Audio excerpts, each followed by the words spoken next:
The following is a special presentation of Tony Kurre Radio.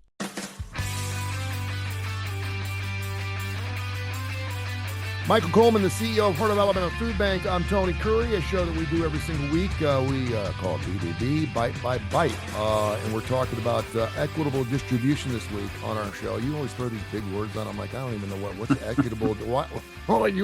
You want people to listen to this show or not? What's equitable distribution? And then you always surprise me with something that's really cool. So explain to me. I know this is a new standard going along with Feeding America, but what is equitable distribution? What do you mean by that? Equitable distribution. So, yeah, first of all, I'm not smart enough to come up with that term on my own. I'm only use that term because Feeding America uses that term. But the idea is, so this is a new standard under Feeding America, and it's really important because it kind of shows beyond we just source food and give it out to people. There's really a lot of strategic thinking that goes on beyond that. And so I'll give you an example. So we have the 35 counties we're responsible for. And the old standard used to be you would measure the amount of food insecure people per county, and then you would determine the number of pounds needed to serve that many in the population. And so it may break out like, okay, they have 2,000 food insecure people in this county, and the goal is 40, let's just say, I'll make it easy, 50 meals per person in need. So if there's 2,000 you need, and you got 50, that's 100,000 meals per quarter. Mm-hmm. So, and that breaks out, 1.2 pounds is considered a meal. How we convert that to meal. So ultimately, it used to be that if you get that amount of poundage and meals to a county, you were considered, okay, you've met the goal, and you were kind of in a green standard. So it was a metric. Well, coming along, you look at a county and you go, wait a minute. And I like to use my home county of Butler County in Alabama. So I born and raised in Greenville, and Greenville is the county seat. And where most of the population in the county reside. It's still a town of, 7,000 people. So it's not a big place. But primarily our agency support is there. So we could get, let's say, the amount of food, but if most of it or all of it is going to the Greenville area, then the question is, how do people throughout the county get access to that food in the southern part of the county, who may be 30 miles away from a grocery store? How are they being supplemented? So you were checking the box saying, yeah, we're getting enough food to the county, but it's not equitably being distributed throughout the county. Yeah. So equitable distribution has really two considerations. So let's say you have County A and County B, and the goal is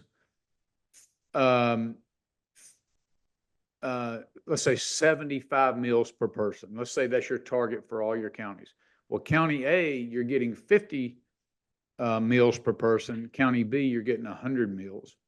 What you have to do is, so there's a county to county equitable distribution. Mm-hmm. So you have to think, okay, I've got to get more food to this county to balance out. I may even have to take some food that I'm distributing. If I'm limited on my food, which we always are, I may have to pull back from. So you have to think strategically, how do you move that food around from agency to agency? But another thought is once you get it to the county, then you have to do an analysis throughout the county and understand, how do I get that out? Because you could just be one town over, but that person doesn't have transportation. It could be an elderly shut-in who doesn't have a way to get to another town. And so there's all those types of considerations of people who are trapped in poverty or seniors on fixed income, all those kind of things. How do you not just get the food to a landmass, but how do you ensure it gets into the hands of those who need it? So we're constantly sitting down and planning and thinking and strategizing. And so really what we do is what's called a service area assessment. to kind of see where our assets are aligned, and we try to create assets in food deserts that are not a lot of assets, so that when we do distributions, it gets into those hands and better. So I look at all the things we do, like mobile pantries and mobile markets, things like that, county resource efforts. I look at those as tools in our tool bag. And so, sometimes when we look and we're like, hey, there's no agency there in this large area.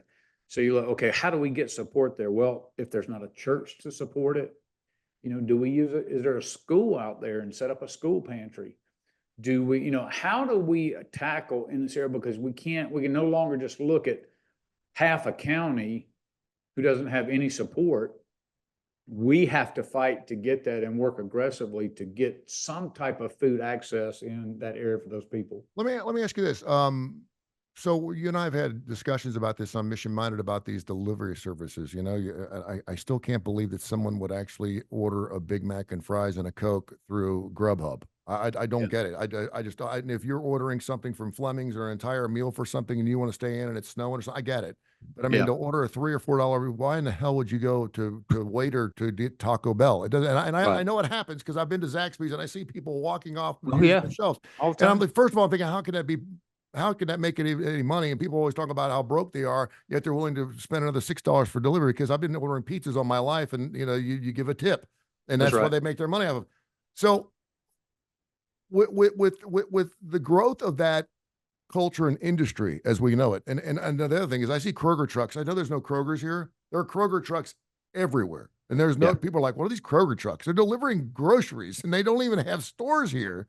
And I'm wondering how can that be fiscally responsible? How could they be making money to that? Is there any way to tie into these services as a corporation, as an industry that obviously has a very difficult time reaching to the masses? But now I realize in some cases, Kroger's may not deliver to Greenville. They may go, that's outside of our area. So it's one of the number one challenges in feeding America.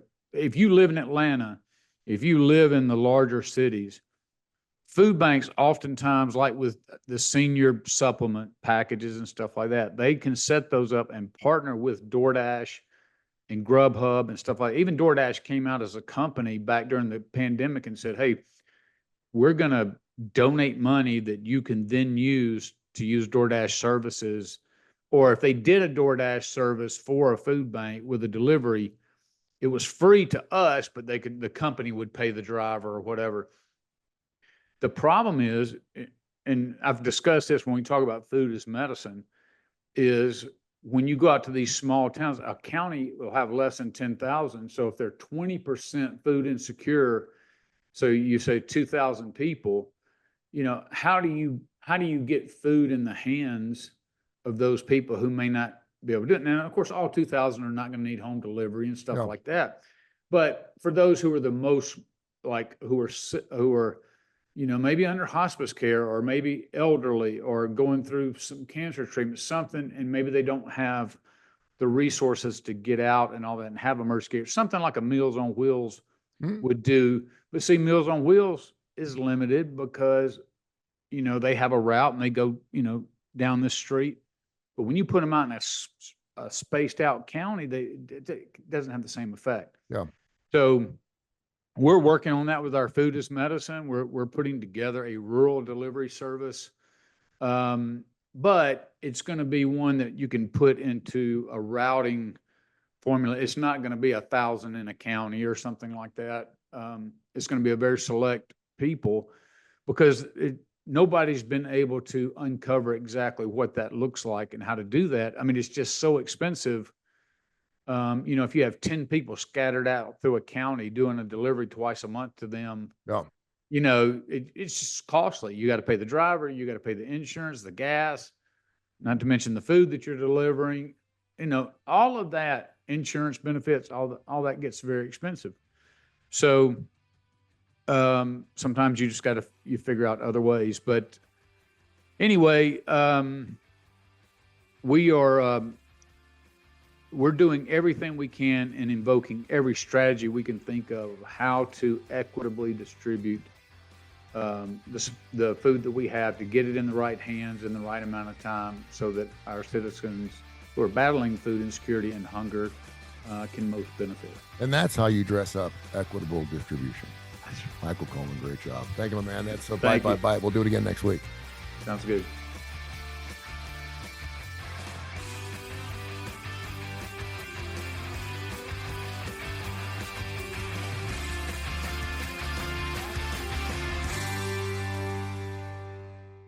This has been a special presentation of Tony Kurre Radio.